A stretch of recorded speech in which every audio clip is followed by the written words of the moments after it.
Hello guys, good morning guys. Ito, update ko lang yung mga ginagawa namin ngayon. May bago kaming project dito sa dito sa Dipolog City Boulevard. Ayan, ito yung namin ito. May mga lalagyan namin ng mga rampa para sa skating.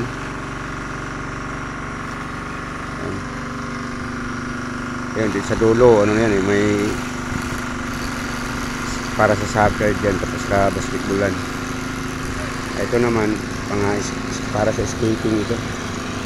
Gagawa kami ng rampa, 5 design.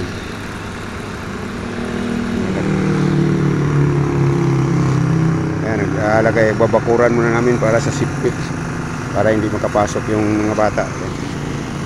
Lagyan namin ng mga post-it saka screen. Ayan, ginagawa pa lang. Bali, 3 lang yung tao ko dito ngayon.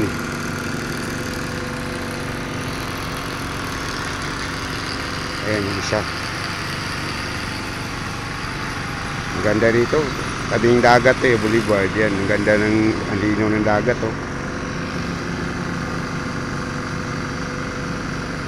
Ganda ng panahon, pero may bagyong parating yata siguro baka hindi na rin naabot dito sa amin. Mindanao na to nasa Luzon lang yung bagyo